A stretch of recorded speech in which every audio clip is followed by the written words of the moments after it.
Chapter 1. It was a mild afternoon in mid-September. It had started off sunny, but the sky had turned steely neutral by the time I got off the crosstown bus and began walking to the strange school building on East End Avenue. I was going to the new girls' tea. The Garfield School for Girls invited the new girls from each class the Thursday before school opened. I'd gotten the invitation from someone in my class who explained that 2 representatives from each class would be at the tea to greet everyone, and she was one of them. The large double doors were locked, so I rang a bell and waited. The doors were opened by a small woman dressed like a Victorian parlor maid, wearing a small black cap and a black and white uniform. I saw a bunch of girls standing in a group, talking at the bottom of a huge staircase, and walked toward them. A large one came toward me. "Hi, I'm Caroline Smith." "I'm Valerie Hoffman. You're the one that wrote me the letter inviting me," I said, as she checked off my name on a small blue pad. "Yup, that was me." She looked up and smiled, exposing her large, perfect white teeth.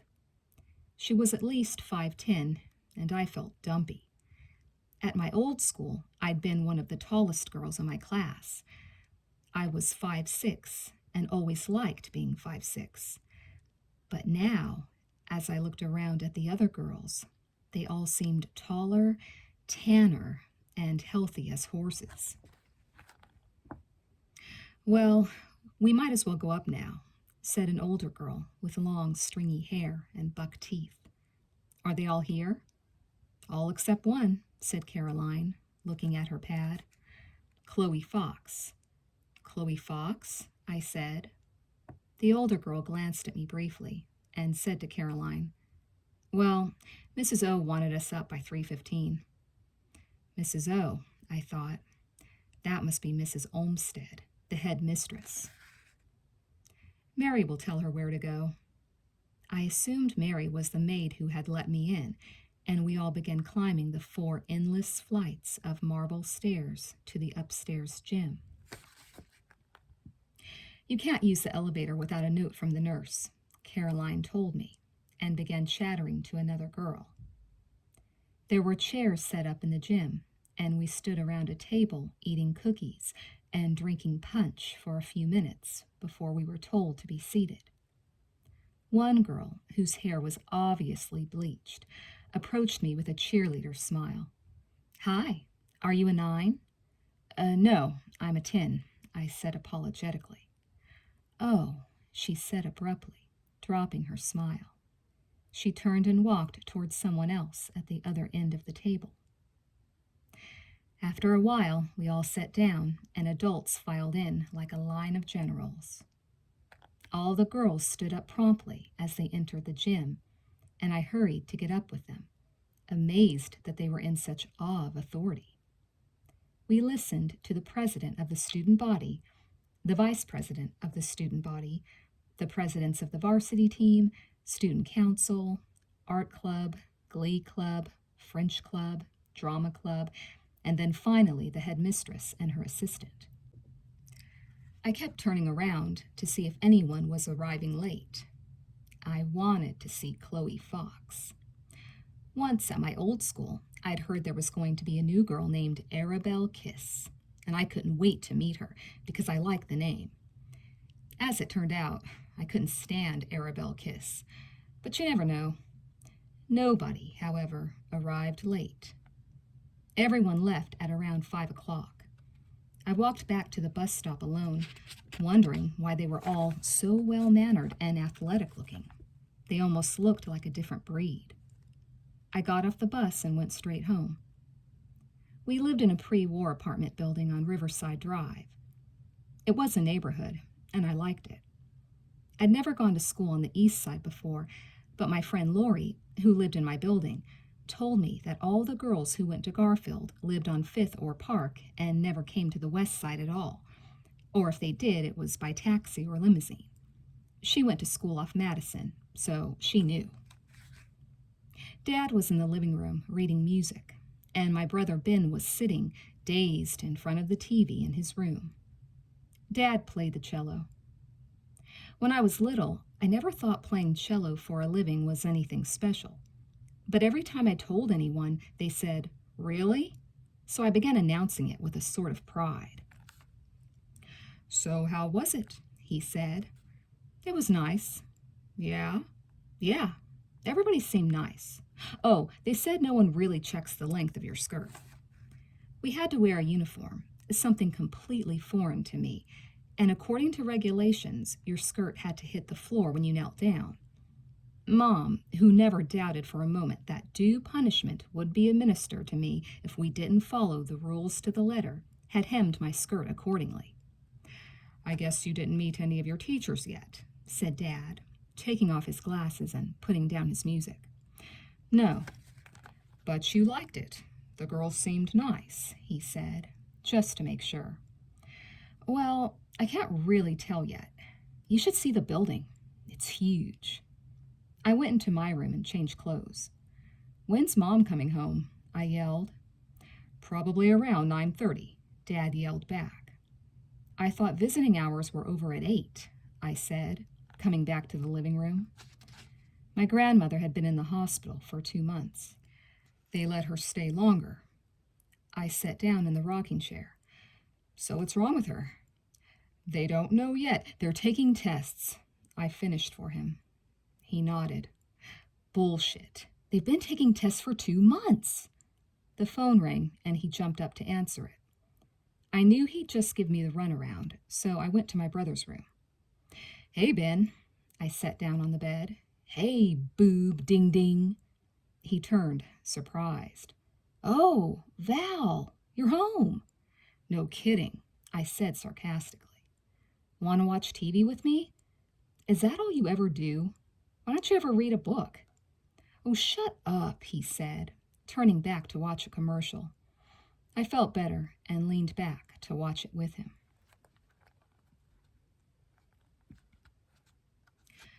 I arrived at school early on Monday morning. Mom had gotten up to have breakfast with me, but I was a nervous wreck and couldn't even embark on the carnation instant breakfast she kept telling me I needed. It made me sick just to look at it, so I left the house on an empty stomach. Mom kept telling me I'd faint if I didn't eat something, and wishing me luck on my first day and asking me to call her at the hospital when I got home to tell her how it was. I found my homeroom in a state of chaos. People were hugging each other, laughing and talking about their exotic vacations. I found a desk with my name on it and stood rather uncertainly. Several girls came up to me and introduced themselves. They asked where I'd gone to school before and a few other things, and then rushed off to talk to someone else. One girl, Patty, looked at the desk next to mine. "Oh, your desk mate's Ginny." I looked over at the label to confirm it. "Is she nice?"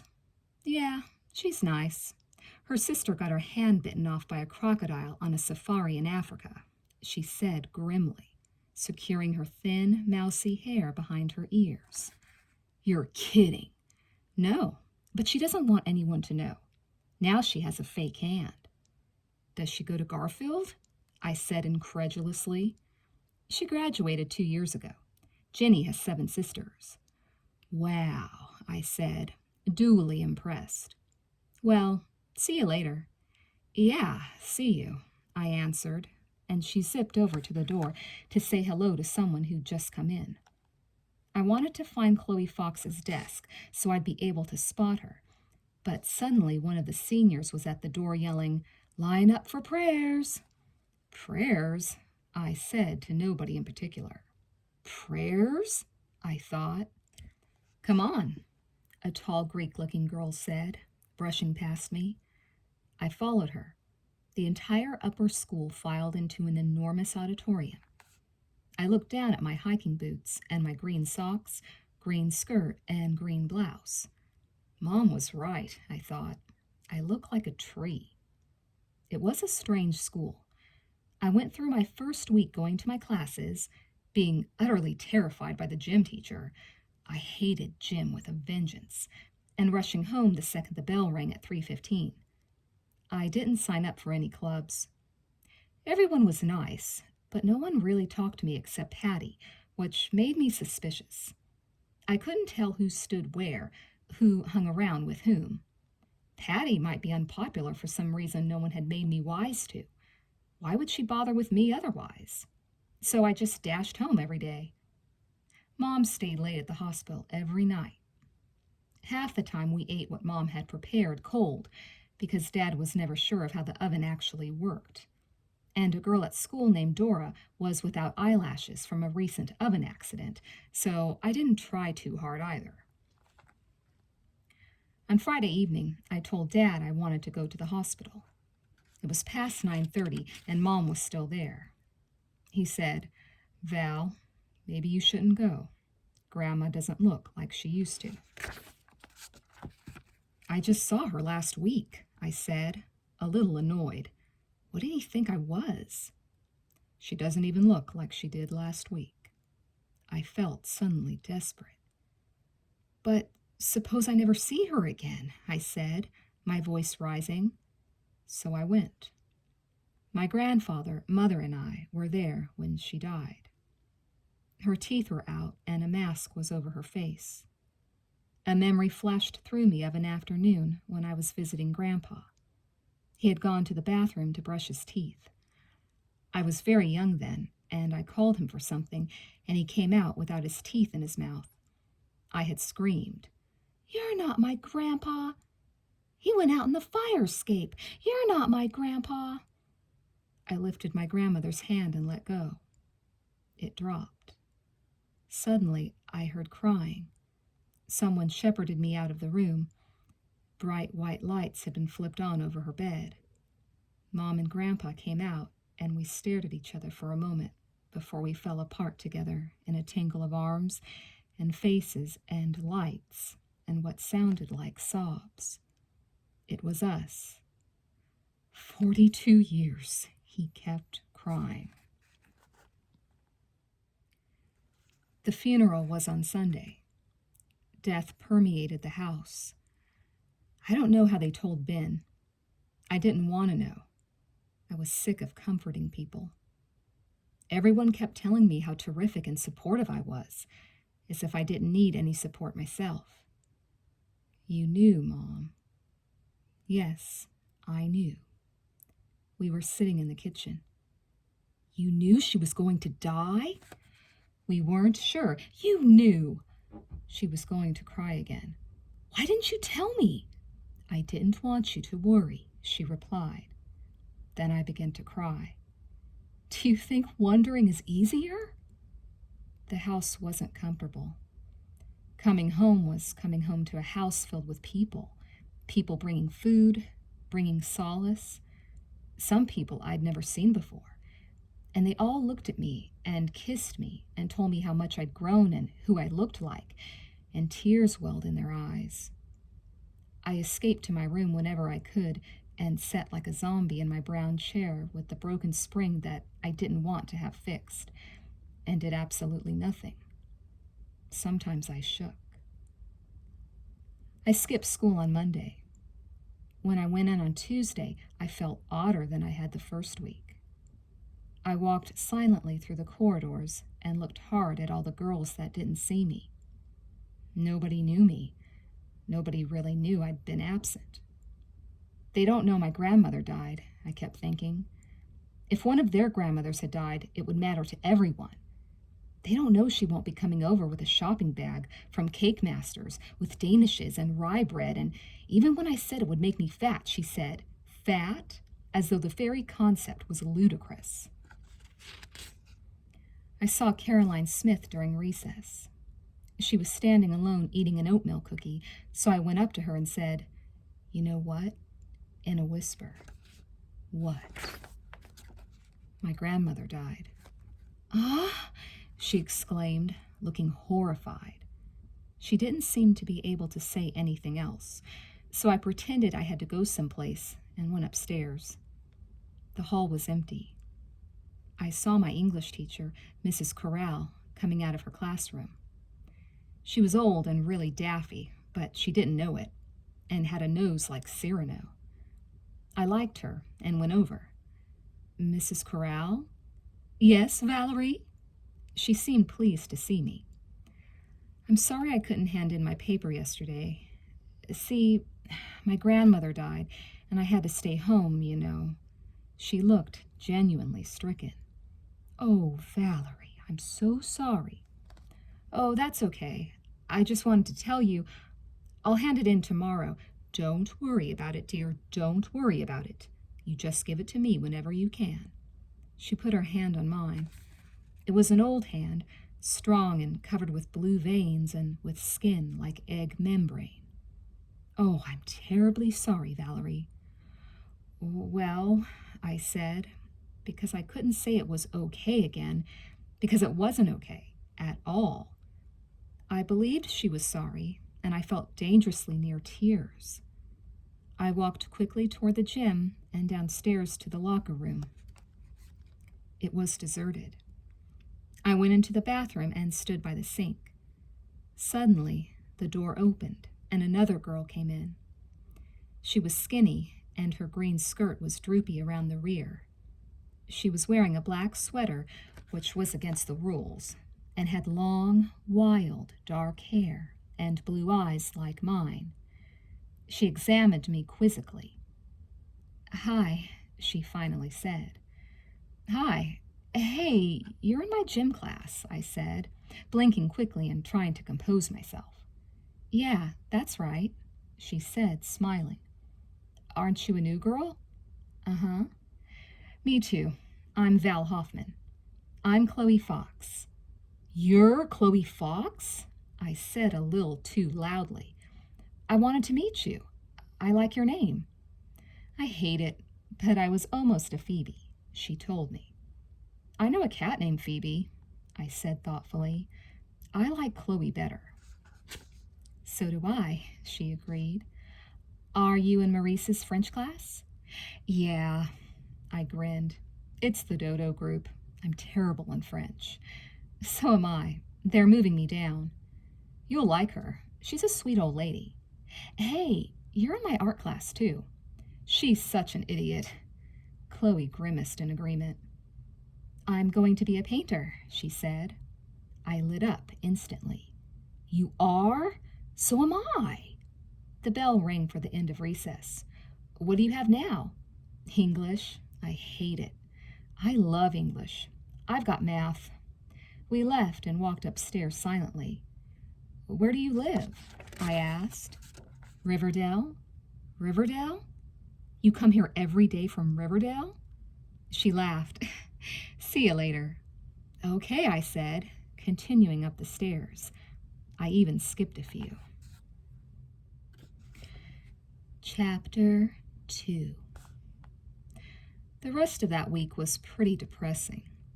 Mom was sitting Shiva at our house with Grandpa. It's a Jewish tradition after someone dies. The mourners have to sit at home on wooden boxes or crates, and people are in and out of the house all week, paying their respects. The idea is to make it easier on the mourners. I guess it's a good thing, really, but it depressed me. Every day Mom would talk to me anxiously, asking if I was happy at school and had made any friends, and apologizing for not giving me enough attention. I told her not to worry. Everything was great. And I'd gotten two people's phone numbers, Patty and Chloe. I didn't tell her I'd gotten the numbers from the office. "After things settle down, I want you to invite them over, Val," she said. I didn't have the heart to tell her to quit bugging me. She had the biggest and saddest eyes I'd ever seen, and she was always worrying. I wished so hard I could be happy just to make her feel better. When Shiva was over, Mom said we had to get back to normal. She looked like she'd been beaten from the inside. There was a big hole in the house. Everyone knew it was there, but tried not to look at it. Sometimes when the phone rang, I'd expect it to be Grandma, but it wasn't. Or on Broadway, if I saw a woman from far away who walked the way she did, my stomach would do a double flip. But up close, they were always strangers, and none of them had Grandma's dignity. I went with Mom when she had to sort through Grandma's things and took a white handkerchief with little roses on it. It smelled just like her. She always wore Lure Blue. She had saved everything I'd ever given her, even the plastic rhinoceros I'd gotten at a penny arcade before I started kindergarten. All that week after Shiva, Mom and Dad were urging me to join some clubs. Get involved in something, they told me every night at dinner. There must be something you want to do. Join the art club or write for the school paper, they coaxed. I just shrugged and muttered that I didn't want to, or maybe, which was the same. Early one morning the next week, I was sitting on a back staircase at school, reading. I heard footsteps coming up and jumped because I was cutting prayers.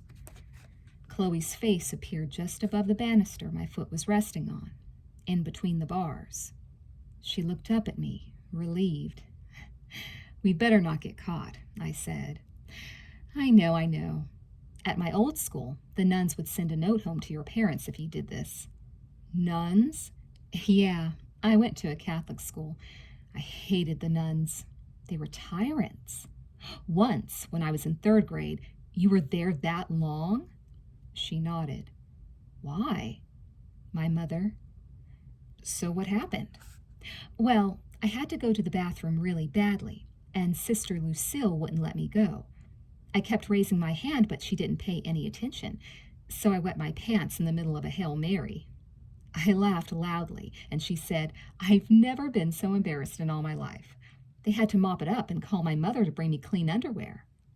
Do you like it here? It's all right, I guess. Do you? I feel like I'm on another planet. I burst out recklessly. Everyone's rich and polite, and I never talk to anybody, and no one notices anyway. Well, Patty talks to me. Oh, Patty. What a twerp. All she does is gossip. But she's nice, she added. Yeah, she is nice, and that's a lot, I guess. Actually, I enjoyed hearing the gossip. And not knowing anyone, I believed every word of it. Do you really think this place is all right? I asked. No, they're all debutantes. I'd been hearing that a lot, and I wasn't exactly sure what being a debutante involved. Listen, what's coming out? Coming out of what? Oh, when you're 18 or so, if you're in the junior league, or your mother is on the committee or something, or your parents are rich or important, you go to all these dumb parties and you get an escort, and you're presented. To what? Society, the society crowd. Like saying, I'm available to anyone rich enough and proper enough? Sort of. Everyone at Garfield and Hops and Briar gets invited to these Christmas balls and stuff. We can join anything we want if we go here. Oh, bravo. Just what I've been waiting for, I said. Hey, your mother wouldn't make you do it, would she? I asked suspiciously. Nah, she couldn't anyway. Those creeps. Forget it, kid. You know what? You know that girl in our class, Jackie somebody, the Greek one? Uh-huh. I think she's beautiful. Yeah, in a way. Well, anyway, the other day I met her in the bathroom, and she was buying a Kotex from the machine. Yuck. Yuck is right. So I told her I had a Tampax if she needed one, and she said, get this, her mummy didn't permit her to use Tampax. What? Yeah. Why? Chloe said, her eyes wide and dancing. Exactly what I said. And do you know what she said? Mummy wants her to marry a rich Greek yacht owner, and rich Greek yacht owners won't marry a girl with a busted hymen. We were silent for a moment, contemplating this piece of outrage. But it can get busted anyway if you go horseback riding or something, said Chloe. I know. What can I tell you? A bell rang just then, and I remembered that we had art together first period. We leaped up and ran down the stairs, down the long corridor that led to the front part of the building, and took the side stairway up to 5, the top floor, where the art studio was, so we wouldn't run into everyone coming out of prayers. There was no one else in the room when we got there. One hideous, half-finished painting was leaning against one of the walls. "Who did that?" I said. "Rollins. She's not so bad." "You like it?" "No, I meant she's not so bad." Someone told me she never takes a bath, and the last time she washed her hair was in June. Chloe laughed. "Her hair is really greasy."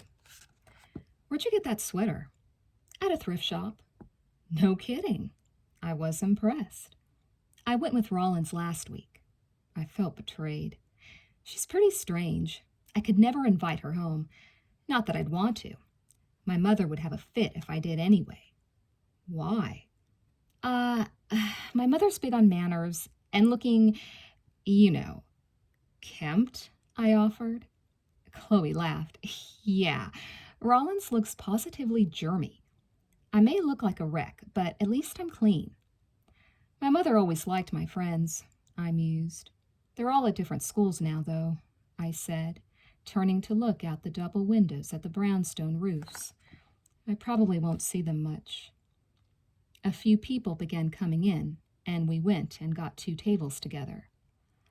I was wondering, do you think maybe you could come over Friday after school?" I looked down and said quickly, "It's only across town. It isn't far. You could stay for dinner." "Sure. Well, my mother doesn't like me taking the bus home too late, and she'd want to pick me up after work." "That's okay," I said, relieved. "Or my dad could always drive you back." "Oh, no, I wouldn't want him to do that." "Oh, it's okay. He'd want to. He's really nice." "I'll check with my mother." We looked at each other nervously. "I can come over after school anyway, though. We get out early, so we'd have some time." "Good," I said, and went to find a decent box of pastels. "I could call you tonight if you want." "I'll give you my number." "I got it from the office already." She looked surprised and then pleased. "Then give me yours." Chapter 3. After that, we were fast friends. We were at each other's houses all the time, though mostly Chloe came to my house because it was easier than my going to Riverdale. Mom and Dad calmed down a little, though Mom still wanted me to invite some other people over too. Just to get her off my back, I invited a huge girl named Eliza for lunch one Saturday, and when the time came for her to be picked up, imagine that, the buzzer was answered by Ben, who announced that Eliza's father was waiting downstairs. Eliza blushed deeply, and Mom and I looked at each other knowingly. It wasn't her father. It was her chauffeur. Her embarrassment made me cringe, and after that, I didn't bother with anyone else besides Chloe. When Chloe finally did get moved into my French class, it was the middle of October, and for the first time in my life, I sat in the very front row, right under Maurice's nose. It wasn't my idea. Chloe said if you sit in the front, you never get called on, because they pick on the people in back who are trying to hide. She was right. Everyone else made fun of Maurice, but we liked her. She always crossed herself and looked up at the ceiling when our responses were more outlandish than usual.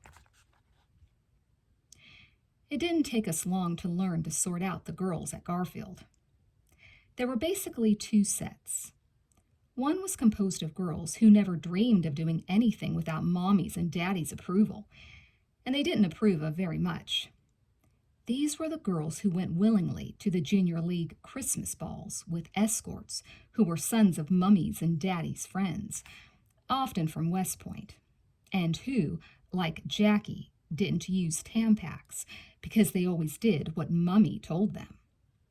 Their families bought paintings as investments. These girls had chauffeurs, cooks, maids, nannies, villas, and tennis courts. The second set was more worldly in the practical sense. While the Jackies had been to virtually every country in Europe and all the N islands, many had never been in a subway. These others had as much money and vacationing and such, but they knew how to lie and led their drinking, pot-partying existence with unblanched surfaces. They were often given to ragged clothing, but it was a prop. So Chloe was just about the only friend I had.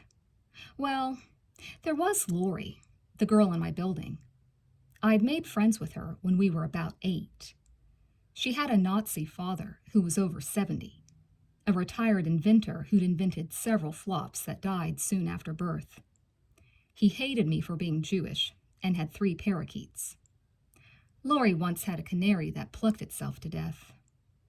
Her mother, a dyed blonde in her 40s who came from some obscure place in Eastern Europe and had affairs with rich, shady men who took her on cruises, replaced the canary without telling Lori of its expiration, except that the new bird was blue. I remember Lori looking astonished and asking what had happened to Birdie. That was its name. Mrs. Frank had explained that she had brushed Birdie with a toothbrush to clean her feathers, and they all fell out and grew in blue. We must have been very dumb. We believed it for at least 6 months. I visited Lori a lot before Garfield. Her apartment was the creepiest place I've ever seen. It was dark and had dirty brown rugs, and in the living room there were 2 huge prints of Christ in Woolworth gold frames, with fake candelabras, one on each side of each painting, like altars. There was a leopard skin on the couch, and a 1961 copy of Playboy on the table, all of which gave the apartment an air of being a cross between a church and an illegal abortion clinic. It's amazing Lori turned out as well as she did. I used to go over there and listen to Lori recount her mother's or father's latest weirdness with relish. I also knew the life history of everyone in her class at school. Whenever I met one of them, I'd say something like, "Oh, yes, you're the one who was Joan of Arc in the school play, and your brother broke his left foot roller skating," and they were put off. I can see how it may have been unnerving. She went to a private school that had some strange philosophy based on that of someone named Rudolf Steiner, whom I'd never heard of and envisioned as being a spacey German who sat around all day doing strange body exercises. The Steiner kids all learned something called eurythmics, which seemed to consist of telling a story by waving your arms around to help describe things like the sun or rain. I found it all very suspicious. But I didn't see much of Lori after I started Garfield. Lori was sensible and responsible and dependable. Chloe was always late and always lost things. When she liked an idea, she had an insane smile that would always scare you if you didn't know her. And when she longed for something, she writhed and gasped a lot. She helped me make a papier-mâché death mask, which we painted white with red trickling out of the eyes. And she was always taking pictures of me and leaving my head out of the frame because she liked the effect, which jostled my mother. Somehow we just fit. I tolerated every habit of hers that bothered me to distraction in other people. I told Chloe about my grandmother. I thought it would be hard to explain about her dying, since Chloe never met her and didn't know me when she died. I thought maybe she wouldn't be able to feel what I was saying, but she did. It seemed like she always understood when I told her things. Like, sometimes someone would say something and my feelings would be hurt. Just some stupid thing no one else noticed. And if I told anyone else about it, even Mom, they'd say, "You're crazy." But Chloe never said that. "People always tell me I'm too sensitive too," she'd groan. "I know how you feel." She always understood, and she never made me feel dumb or paranoid for letting things get to me. I knew we weren't crazy anyway. Crazy people don't live in the world. They live in their own and just walk in ours. People use the word crazy all the time and don't know what they're talking about. They think being crazy is romantic and creative and wonderful, but I don't believe any of that. It was great having someone I didn't have to explain things to. Chloe just knew what I was talking about. We didn't just listen to each other. We heard each other, too. One December day, I was on the East River Promenade, pants underneath my skirt. It was a study hall, and the upper schoolers were allowed to leave the building during study halls and lunch, provided they didn't smoke cigarettes while in uniform and give Garfield a bad name. I was looking over at the factories. I never thought much about places I hadn't been, except that I might go there someday. When I listened to Baroque music, sometimes I thought of courts and balls and chandeliers and how grand they must have been. There were seagulls whipping around the sky like diapers, and I liked going out to watch them. There had been no one else out there when I went. Then an old man came. He walked very slowly with a cane. He wore a greenish woolly coat, nice slacks, and a hat and scarf. He slowly approached a bench. I kept watching him, waiting for him to sit down. He finally got to the bench, and when he did, he reached into his pocket and took out a large plastic bag. I looked on, very curious as to what he would do. He slowly extracted a long white handkerchief, bent over and ran the handkerchief over the bench seat. After he was finished, he straightened and put the handkerchief away. He pivoted and very slowly walked away and out of sight. It made me feel weird, like I just observed a ritual and couldn't figure out what it meant. I looked at my watch and dashed back to school for gym. Chloe wasn't there, and I knew she wasn't absent. It was basketball that day, and I threw the ball to the wrong team twice, thinking it was too bad Chloe wasn't there, because she would have enjoyed watching me botch up and wondering where she was.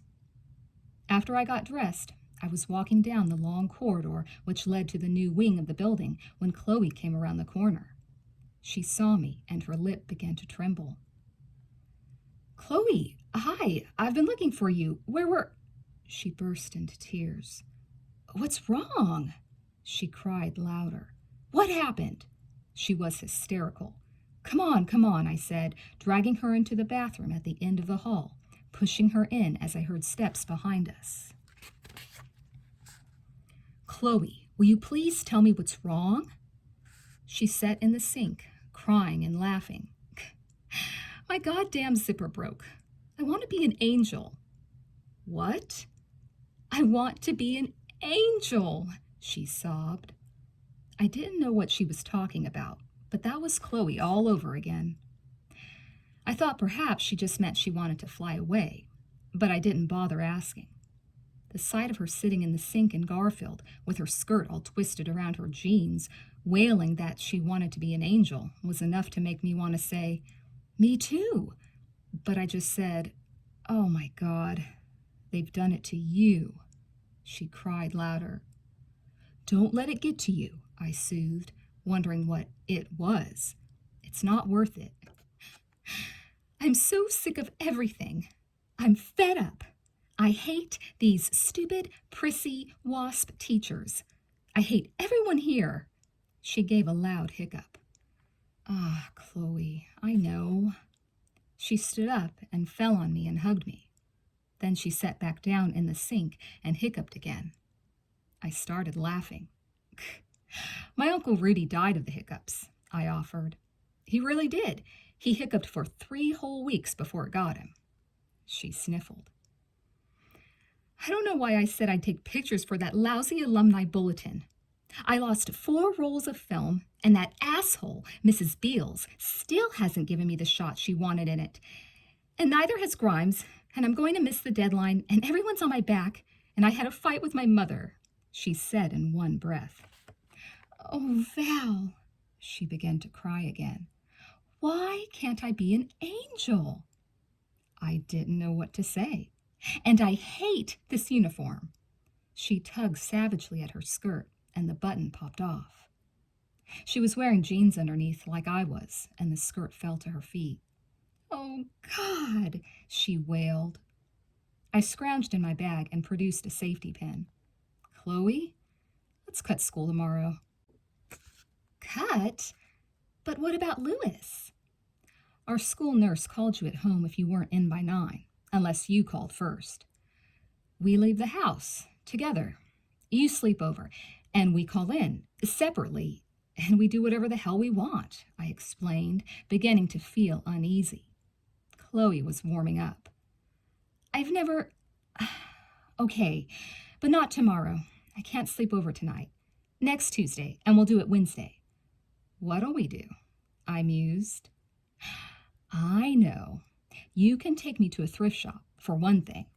I've never been, except to that crummy place we went to on 2nd. Yeah, she said, her mind off someplace else.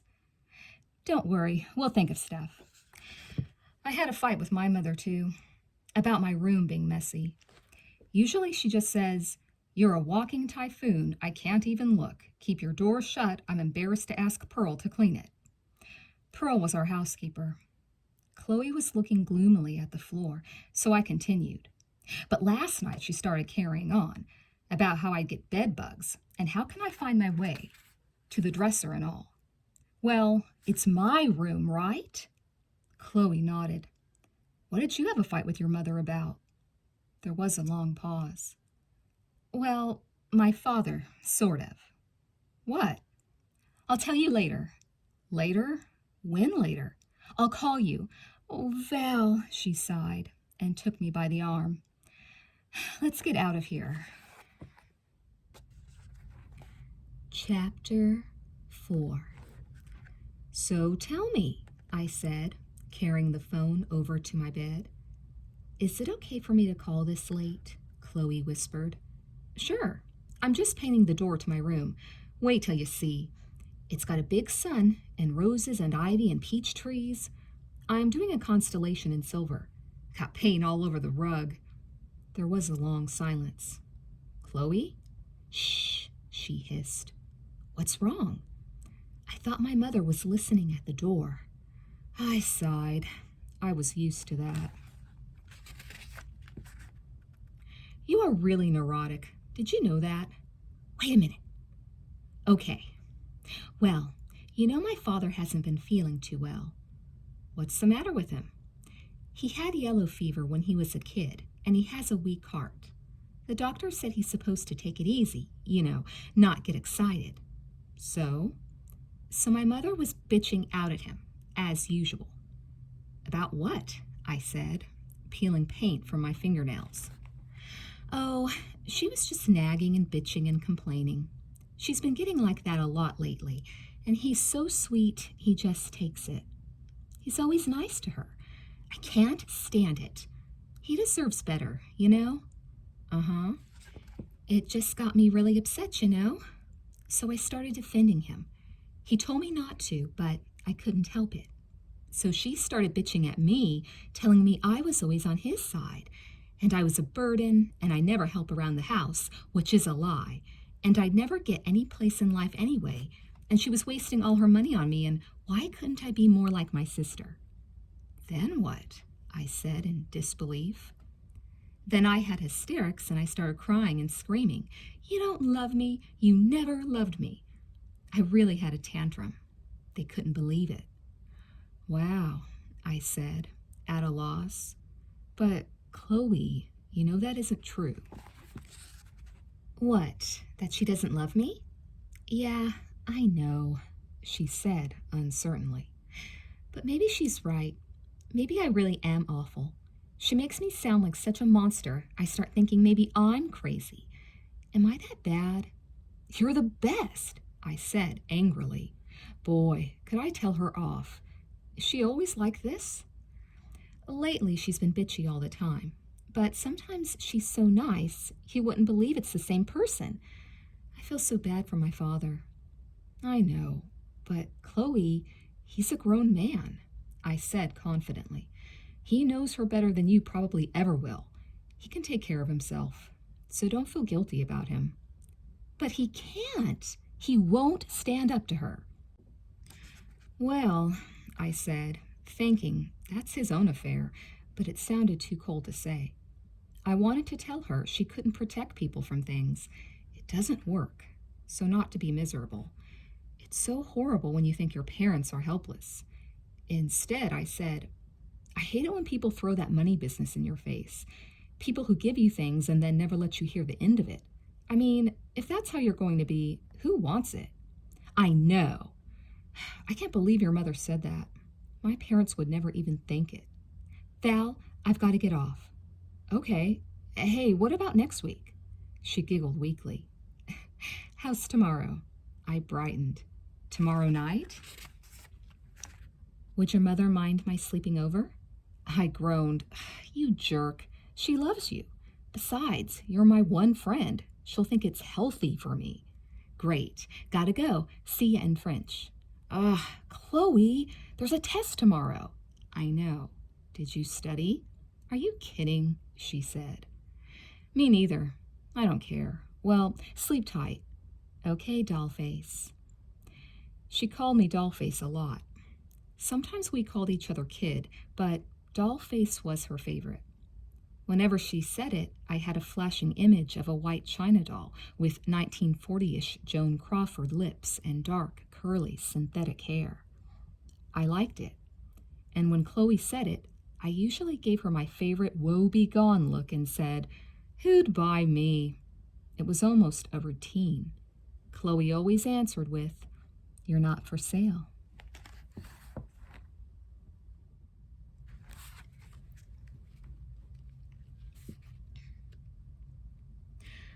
Friday morning, we left the house at 8:30 and called in sick from a phone booth. Pleased with ourselves, but still apprehensive, we scurried to the subway and took it down to 4th Street. We were safe. Chloe grabbed my arm every 5 minutes and said, "This is great." I think that morning was the first time I realized that I'd never had a physical friend before. My friends and I just didn't touch each other much. At least not on purpose or with feeling, and I had never really noticed that we didn't till I met Chloe. She was always clutching me when she was scared or cold or happy, or if I was, and it was as though a door had been opened. A lot of people are so funny about touching each other, like it's a threat or something. When Chloe hooked her arm onto mine walking on the street, even I had these pangs of, what will people think? But then I'd think, this is New York. I'll probably never see them again, so who cares? Anyway, besides embarrassing me a little, it made me feel, well, warm, I guess. Like I was going someplace with my friend, and even if we weren't going anyplace special, it was special because we were together. Even going no place was great with Chloe. Nothing was open yet, and it was pretty cold out. Chloe lent me one of her gloves. We decided we'd buy a magazine and sit in Washington Square Park for a while. We chose Vogue because it made us both miserable to look at it, and we couldn't wait to start examining each and every ad. I feel so silly being seen with this, I grumbled. People will look and go, "Tisk, tisk, poor girl, it's hopeless." Chloe groaned and threw her hands in the air. "You're hopeless. Ha! What I'd give to look like you."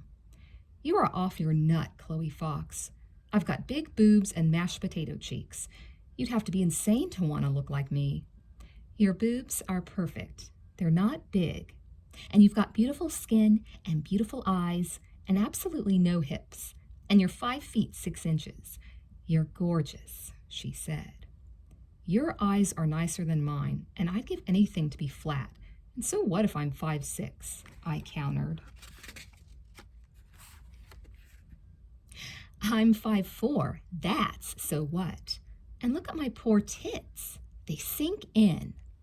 I laughed. "At least you don't bounce around and jiggle when you run.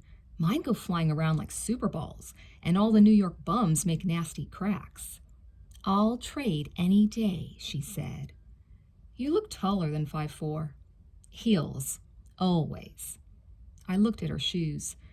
"How can you walk?" She shrugged. God, listen to us. Garfield girls, cutting school and buying Vogue like a couple of morons. I can't stand people who read Vogue, I said with disgust. "Me either. Isn't this great?"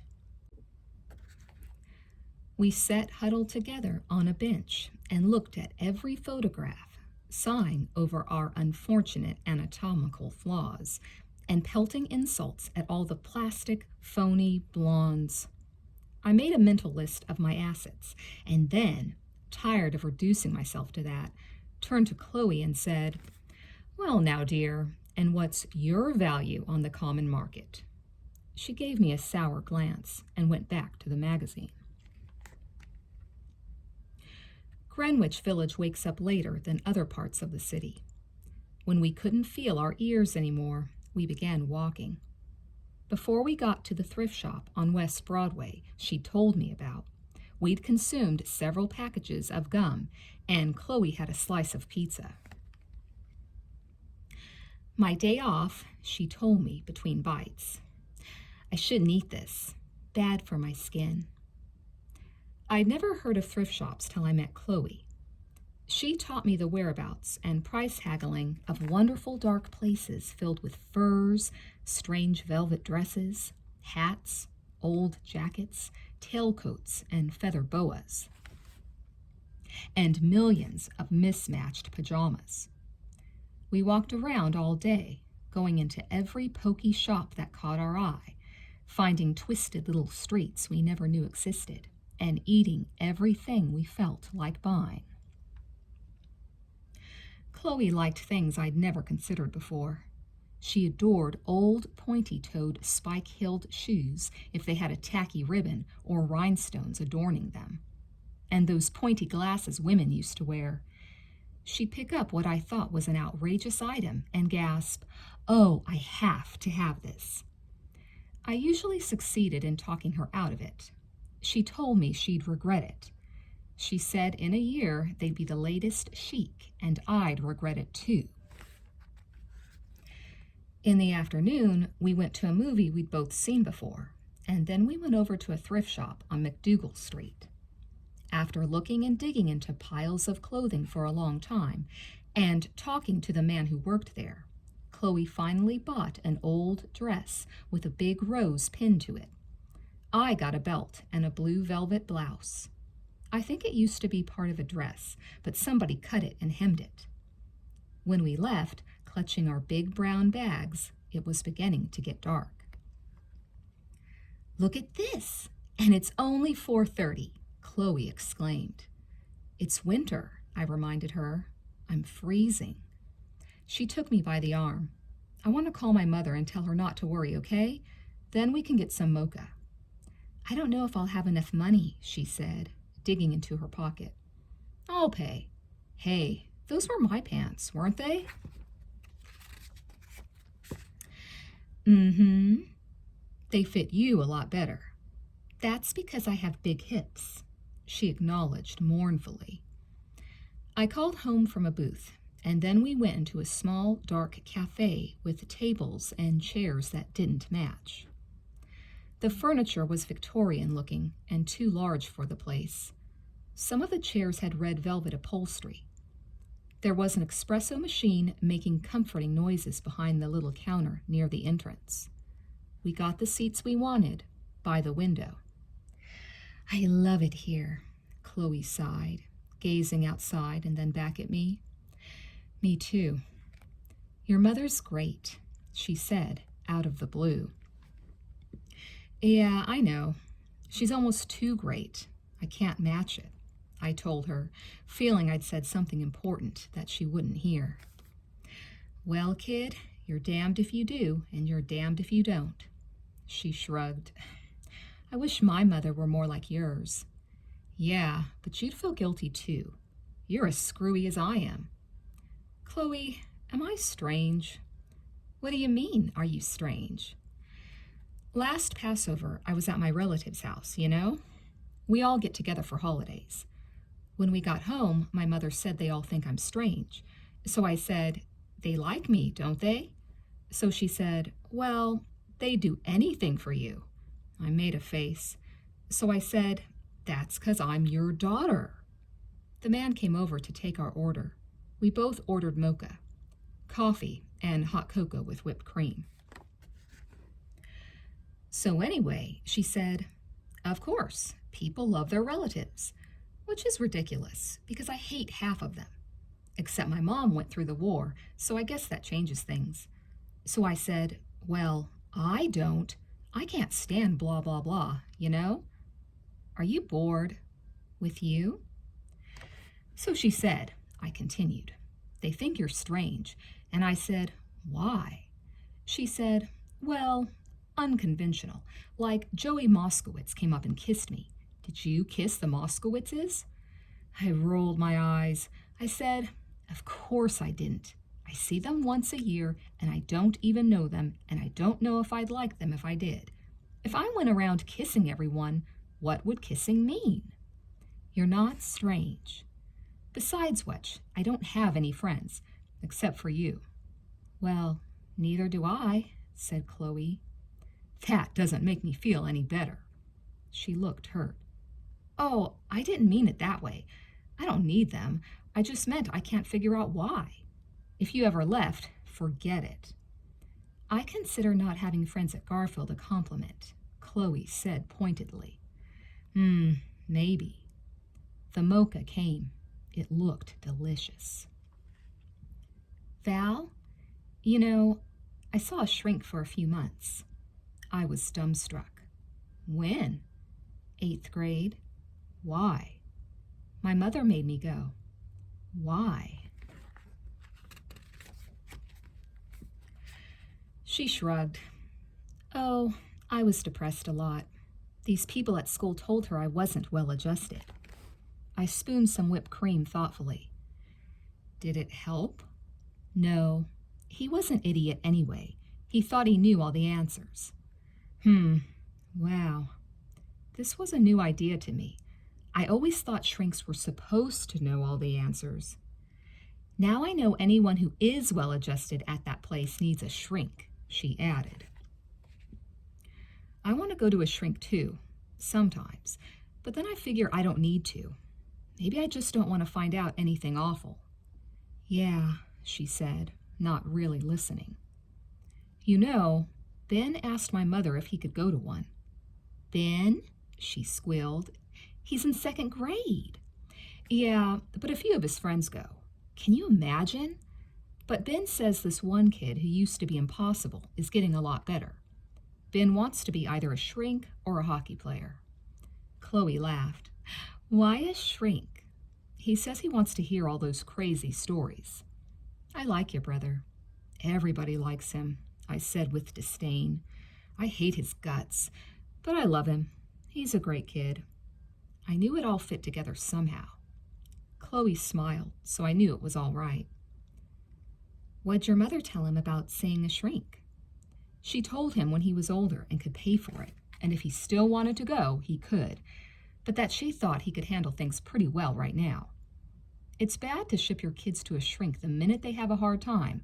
They'll wind up basket cases if nobody trusts them to do anything themselves. Don't you think?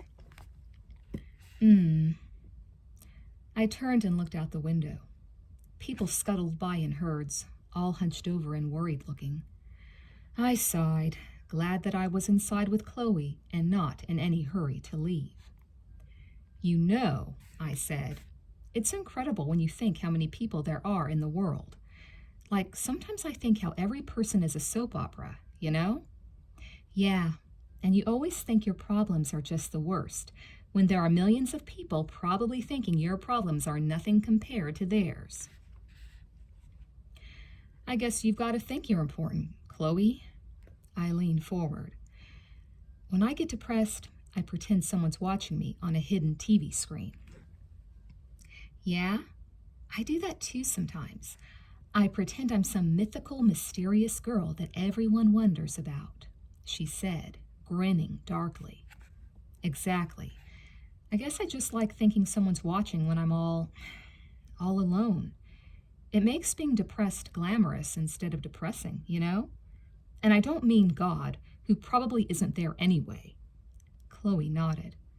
Not really believing in God was a recent development, and I hadn't told anyone how I felt. But then no one ever asked me one way or the other. I guess Mom and Dad just assumed that I knew God was there. But I wasn't sure anymore. When Grandma was alive and I went to temple with her, I did, but figured I was so wicked and so beyond hope, and there were so many rules I'd broken, I couldn't begin to get upset over it. Still, she had made me certain that there was a God. She was history and tradition and culture. She cried on the holidays. Her very existence was proof that God was there and that being a Jew meant believing this. But after she died, Temple was never the same again, and I began to wonder. What kind of a God would sit back and watch something like World War II and not do anything? And if he did watch it happen, why should I spend my time praying? I couldn't bring myself to care enough about someone I wasn't sure was there and wasn't willing to prove it. If God was there, he was just sitting back, taking it all in, so I never relied on his help in anything. If anything good or bad happens, I thought, people make it happen, not some God. I probably could have psyched myself into believing, but I thought people get lonely or desperate or awful, things happen to them, so they pray, thinking at least someone has time to listen and someone cares, and I didn't want to talk myself into being religious. Maybe one day I'll wake up believing, and that would be nice. I came out of my daze and poured a packet of sugar into my mouth. Hey, Chloe, what's your favorite color? Dark blue. No, aqua. Well, actually, I don't have a favorite color, except to wear. Me neither. I love colors. I guess green and blue, if I had to pick. What's your favorite color to wear? Black, she said without hesitation. I had never really worn black until I met her. She was always wearing black, and I loved it, so I had started wearing it too. Whenever we met each other, we looked ready for a funeral. I looked over at her and then down at myself. We were both in black shirts, black sweaters, and black corduroy pants. You look like a minister, I giggled. She bowed her head and raised it, baring her teeth. Confess, confess. I gazed at her for a moment, struck by the energetic beauty of her face. Her lips looked as though they had lipstick on them, but they didn't. Her cheeks were flushed, her eyes burned like blue gas jets, and her thick hair seemed to have a life of its own. I'd like to paint you, I told her. Me? Yes, you. Why? I rolled my eyes and shook my head, ignoring the question. Maybe we should get going. Okay. She collected her cameras and bags and put on her enormous plaid coat while I paid. She must take hours undoing herself at night, I thought. You wouldn't know it to look at her, because all 4 layers of shirts and sweaters were black, and it was hard to see exactly what she was wearing. She was carrying a big fishing tackle bag, 3 cameras, several paper bags, and her pockets bulged with rolls of film and chapstick and keys and Kleenex. We stepped outside into the darkness. The street was deserted. Val, what'd you tell Louis you had? A virus. That's what doctors always say when they don't know what the hell's wrong with you, I said. Hopping off the curb and back up again. Nice and vague. What about you? Sore throat, she said, gagging. Are we terrible? Nah. We walked to the park and sat down at the chess tables. A man came out of nowhere and asked us if we'd be interested in some acid. We said no thank you. He tipped his hat. Well, at least he was polite. Ben got mugged for a yo-yo last year, you know. Chloe laughed. It isn't funny.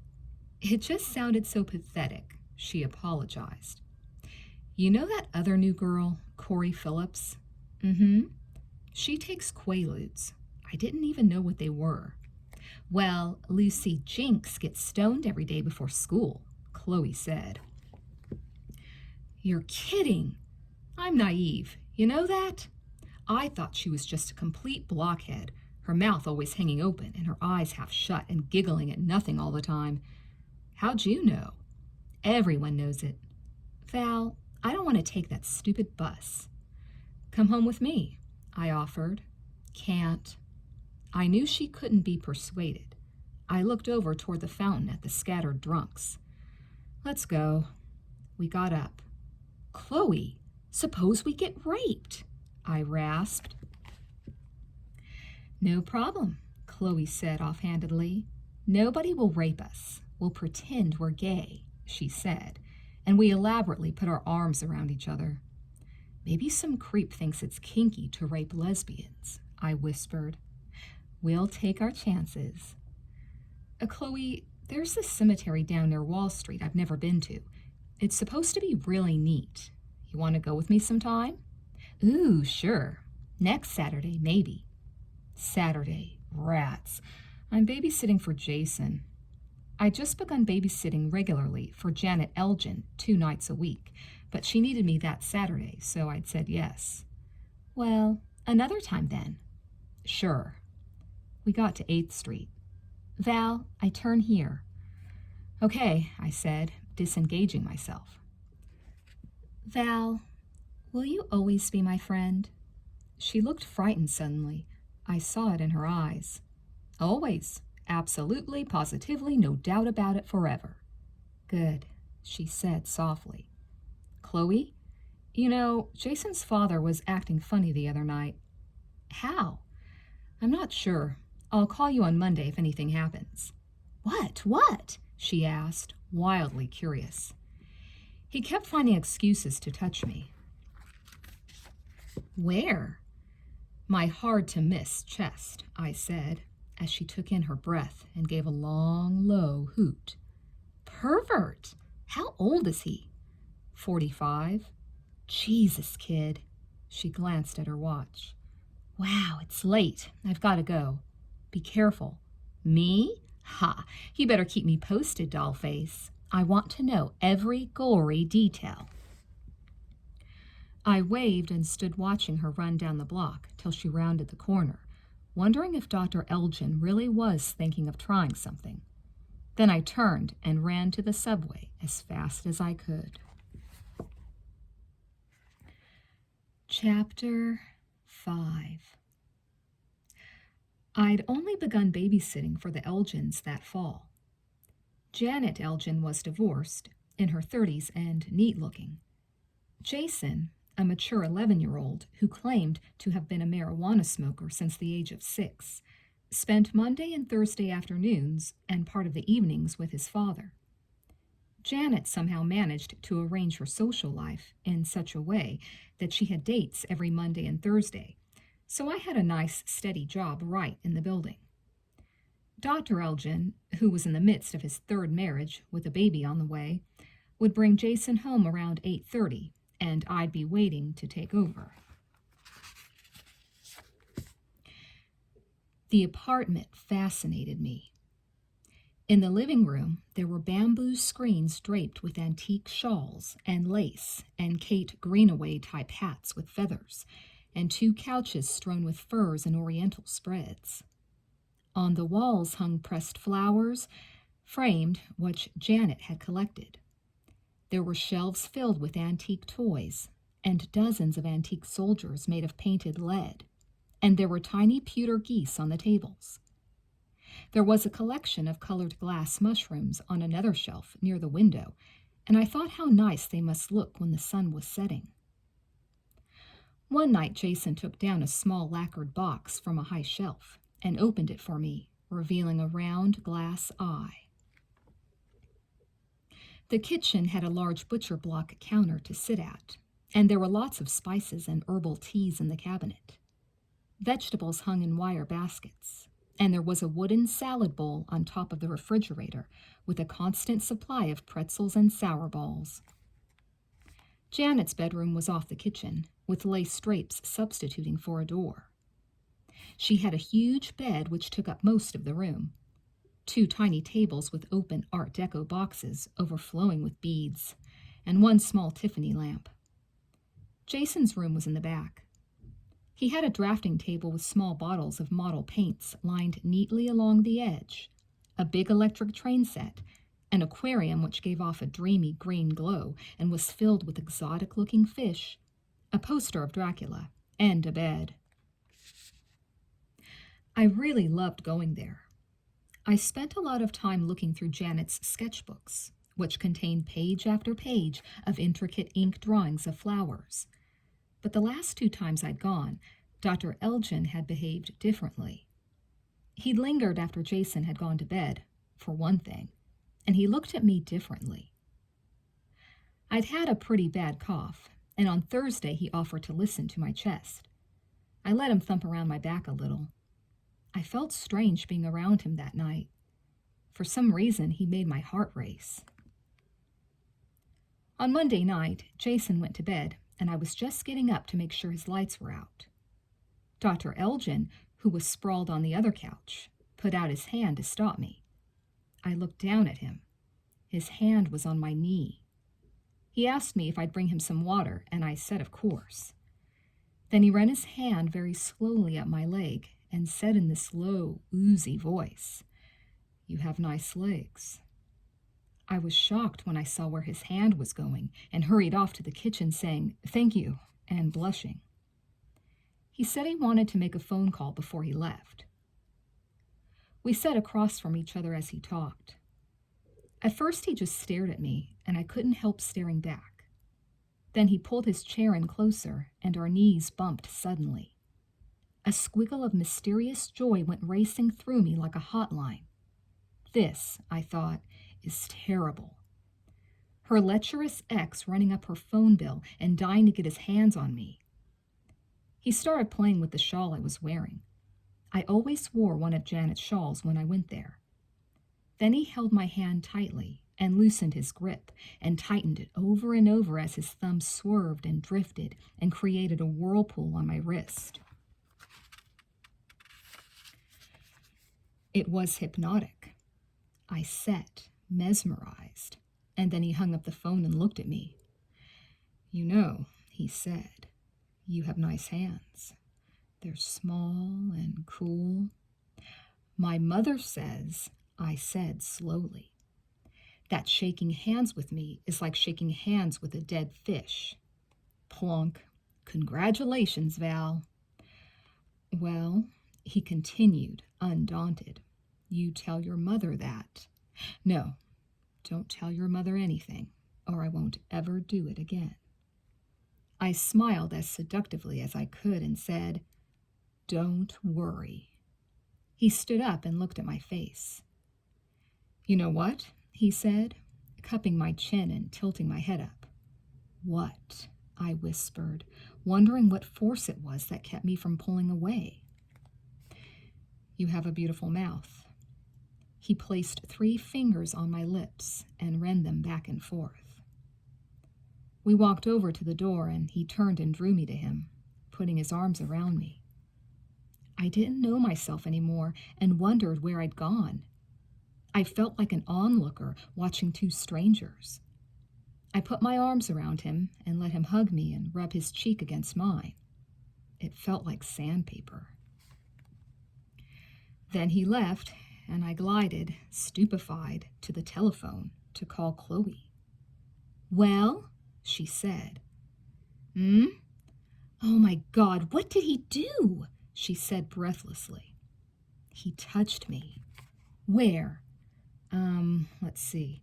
"My right leg, my left hand, and my lips," I told her.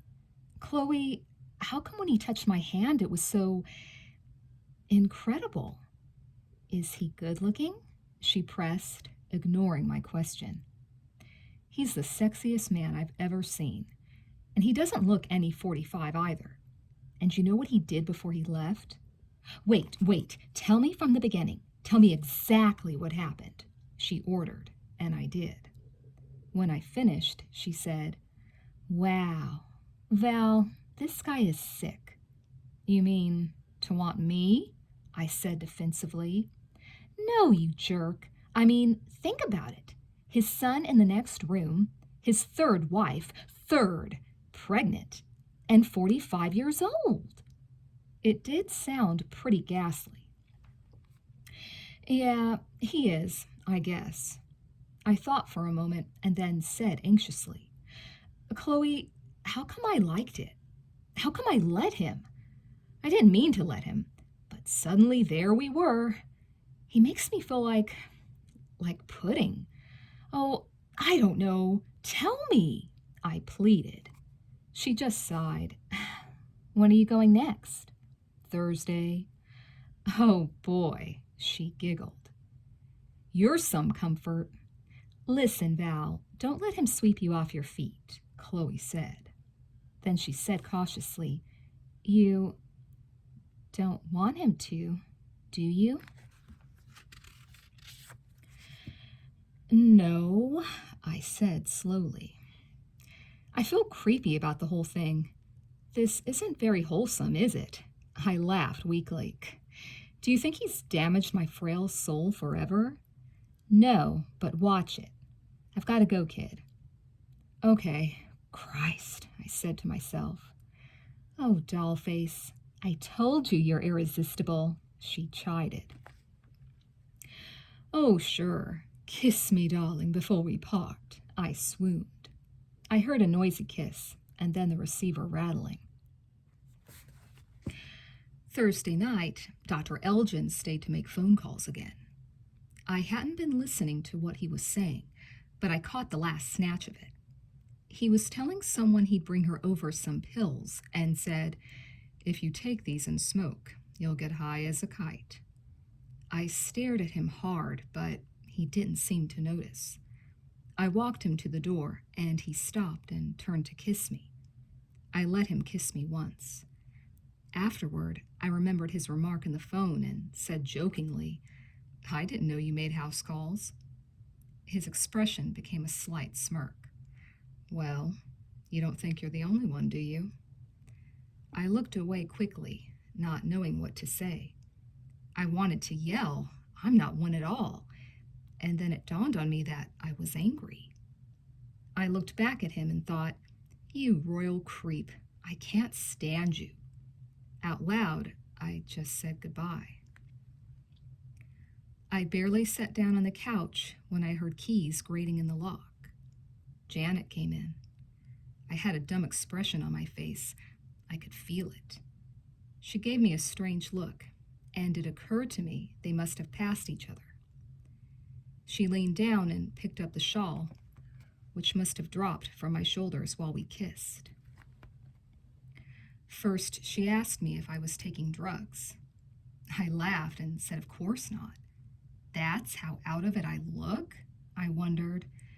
And then, somehow, she knew. Are you having an affair with Robert? I was horrified.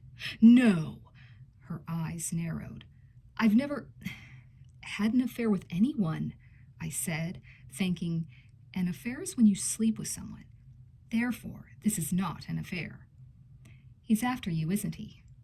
Yes, you're his type, she said, eyeing me critically as she sat down across from me.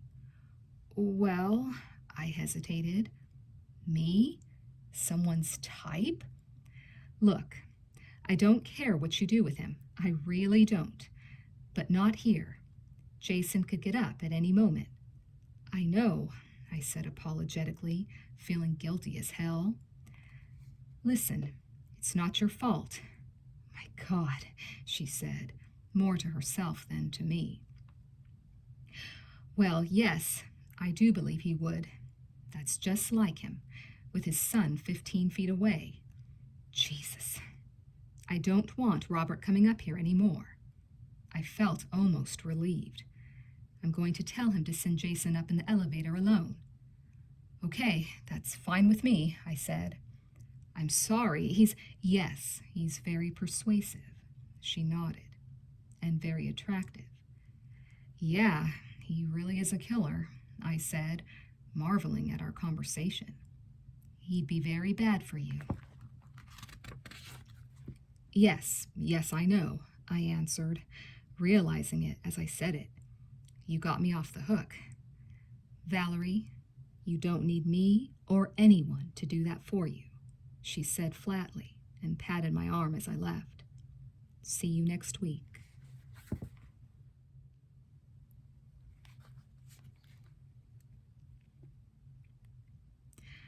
I let myself into our apartment quietly and took off my shoes. I heard Mom in the kitchen. Val? Yeah? You're home early. Yeah, Janet came early, I said, feeling impatient. I had wanted to just go to my room and shut the door and brood. Too bad. Didn't turn much tonight, huh? Nope. Come sit with me in the kitchen while I fix something up for Daddy. I went into the kitchen and sat down on the washing machine. Mom looked like she'd been hit. She'd looked like that ever since Grandma died, like a light in her went out. Losing your mother must be the worst thing that could happen to anyone, I thought. She looked so defeated and sad I couldn't walk out on her. I pulled my feet up and wrapped my arms around my legs. "Where's Ben?" I said. "Asleep." "When's Daddy coming home?" "Around 11. He was away a lot. He taught cello out of town and went on concert tours. Oh, Valerie, did I tell you about Mrs. Dresner? I perked up and smiled wickedly, glad to escape my thoughts. Mrs. Dresner lived way up on the 14th floor. No, what? She accused Elmer of poisoning her groceries. Elmer was the doorman. I gave a whoop of laughter as Mom tried to suppress a smile. Don't laugh. She's a poor, sick old lady. She must be 80. She turned back to the stove. When I asked Elmer about it, he said the latest is she turns up in the lobby at 3 a.m, all dressed with a pocketbook, saying she's going shopping. Elmer said she's such a trial for the night doorman. And are the Johnsons still climbing through a secret doorway in her bedroom to spy on her? Val, we're so unkind. I nodded agreeably. Hey, Mom, I didn't tell you. You know what happened in the elevator the other day? Mrs. Dresner looked straight at me and said, "Oh, are you your father's daughter?" I grinned as Mom looked on expectantly. So I said, "No," and walked out of the elevator. I feel better, I thought. That girl who was kissing Dr. Elgin, that wasn't me. Or was it? It must have been a part of me. A part of me did want to kiss him. I wonder how often Dr. Elgin has sex, I thought, kicking off my shoes. How often do married people have sex, I wondered. Once a day? Once a week? Once a month? How often do they want to have sex? I wonder how often Mom and Dad do it, I thought. Do they wait till the middle of the night when I'm asleep so I won't hear the bed creaking? Do they talk at all when they do it? I sat there working up the courage to ask Mom, and finally I said boldly, "Mom, how often do normal people have sex?" She looked ready to pass out. I don't mean you or anything. I'm not asking about you. I just mean people in general, like people your age. There's no such thing as normal, Val, she said, and got up to rearrange some things on the shelf. Well, for goodness sakes, can't you give me a general answer? For all I know, it's once a year. If I can't ask my own mother, who can I ask? I bellowed, following her into the living room. I'm sorry, Val. You're right. I want you to ask me. I'm just not very good at discussing these things, she said weakly. That's okay, I said gently, waiting for an answer. Boy, and I thought I'd be uncomfortable. Here I am reassuring her. So? Well, 2 or 3 times a week is normal. 2 or 3 times a week? That's average? Yes, I'd say twice a week is average. She jumped up and headed back toward the kitchen, and I followed her. But Mom, is it more for people in their 20s maybe? Yes, maybe it is. It depends on the people, she said. I hate putting her through this, I thought, but there it is. She's my mother, so I'm supposed to be able to ask her. Well, what about old people? Not as much. It depends on the people. Some people have sex till they're very old, some don't. How come old people do it less? Don't they want to? Most people, as they get older, don't want to as much as they did when they were younger. Why? There's a hormone change. Oh, I thought, menopause and all that. But some do? I expect so. Well, I thought, I wonder if it's that nobody wants to do it with a woman who's saggy and droopy. Will no one want me once I start looking older and have midriff bulge? I saw Grandma once in the shower, and her breasts hung so low I couldn't believe it. It scared me at the time. Gosh, I hope I don't wind up like that. But I will. Shit. I wish I were flat, I thought, biting a fingernail absently. It isn't because no one wants you when you're all saggy, is it? Mom laughed a little. Don't be silly. If two people love each other, that doesn't matter. She said it with such purity of conviction, it sounded almost beautiful. She sounds so innocent, I thought. She'd only said what I used to think every married person felt. But lately, every other movie and book was about people cheating on their husbands or wives or leaving them altogether, and maybe Mom was the rarity. I wonder if what she said is true, I thought. Maybe it is. But why are looks so important now? People say they don't matter. But you could bet your life they were all that mattered at things like school dances. I wish they didn't matter. They shouldn't. People shouldn't care so much. They should look farther than that. But if I was a knockout, I told myself grimly, I wouldn't be ungrateful. Maybe Mom's just lucky. I always had these visions about how one day I'd meet the person and we just love each other completely and forever and go to museums and concerts and love doing the same things, and that would be that. But maybe I won't meet the person. Maybe he doesn't even exist. No, he does exist, someplace. But suppose he's a Russian and we never even get to meet. Mom, do looks really matter? No. Well, everyone should try to look their best, and that's about all you can do. But it's minor. No, Mom, I said thoughtfully. How can someone know you're terrific and wonderful before they talk to you? They can't, right? So they have to like your looks before they decide to say hello, right? Well, yes, said Mom. I suppose that's true. So looks do count, I pressed. Well, I told you, everyone should do the best they can with whatever God gave them. That sounded so simple. I began to wonder if she knew what people went through over their looks. Suppose God gave them acne or fat thighs. Mom, what about people who get nose jobs and ear jobs and God knows what else? Well, I think that's all ridiculous, she said, obviously relieved to be off the topic of sex. But if it makes someone feel better about themselves, it's worth it, I suppose. Well, didn't you once say that Shirley never would have gotten as far as she did in the fashion world if she didn't have her nose job? Shirley was my cousin. That's the fashion world, Val. That's just the way it is in fashion. It's not what counts. But it counts for her. In that way, maybe. But look at Shirley. She's not happy even with a nice nose. Maybe I should get a nose job. Mom looked at me as though I'd sprouted horns. Valerie, you're insane. You have a beautiful small nose. People pay thousands for noses like yours. Well, I said lamely. What are you so worried about? You're a beautiful girl. I am not beautiful. You'd say that anyway, even if I were hideous. I suppose it could be worse, though. But I wish I were flat-chested. Oh, Val, shut up. You're crazy. Women are supposed to have bosoms.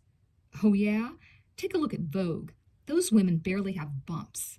Yes, and they eat nothing but lettuce and look like they're from concentration camps. They're supposed to be beautiful. They're ugly. They look like chickens. In Europe, if someone said, "You've gained weight," it was a compliment. No kidding? I marveled. That was a new one. You can get pretty hung up with all these ads and the clothes they're selling and stuff, you know. No, I don't know. Nobody wants a scarecrow, she said firmly. Oh, well, I sighed. What's beautiful anyway? Beauty, she said, staring off like an oracle, is in the eyes of the beholder. Remember that. I rolled my eyes and said, I guess I'll go do my homework. She came to suddenly and began rinsing some plates. Halfway back to my room, I stopped. I wonder if she's ever been jealous or worried when Dad was away, I thought.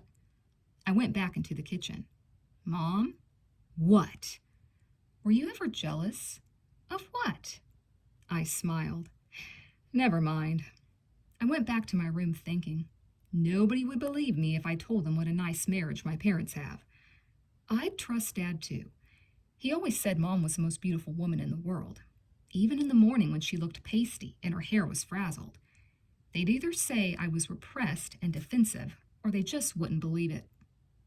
Oh well, I'll never get jaded, I said to myself as I flopped down on my bed.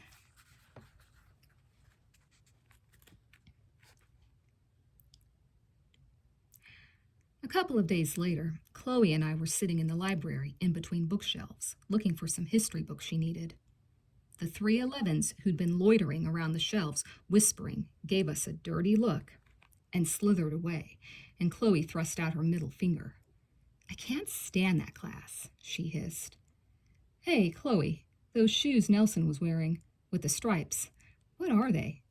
Gucci, of course, and Cartier earrings. May they turn green. I snorted. Chloe, listen, what exactly is an orgasm? She dropped the books she was holding. Shh. She put her hand over my mouth and looked over her shoulder to make sure no one was listening. I pushed her hand off. Well, I know what it is from the dictionary, but I don't know what it is, I said. Well, how should I know? What does the dictionary say? Let's look it up. We hauled the dictionary over and looked. Here it is. 1. The physical and emotional sensation experienced at the culmination of a sexual act, as intercourse or masturbation, being a result of stimulation of the sexual organs and typically followed in the male by ejaculation. She looked at me. Well, what's 2? She said. 2. An instance of experiencing this. Now, how the hell am I supposed to know what it's like from this definition? Chloe laughed. Your expression, you're so cute. Well, I guess you have to have one to know, maybe. Well, suppose I've had one and didn't know it. Nah, I asked my sister that once, and she said you can't miss it. Julie was nearly 20 and away at college. How would she know? I said. How do you think? So we have to wait and see then? Yes, dear, she said mockingly. Rats. I can't imagine why it's so important, I said, feeling disgruntled. Me neither. You know, I had sex education in 5th grade and everything, but nobody ever bothers to tell you it's supposed to be fun. They just tell you it's for making babies. I grumbled. I used to think, well, my parents did it at least twice. Live and learn, Dollface. I sighed and put the dictionary away. Hey, Chloe, did I tell you I asked my mother how often normal people have sex?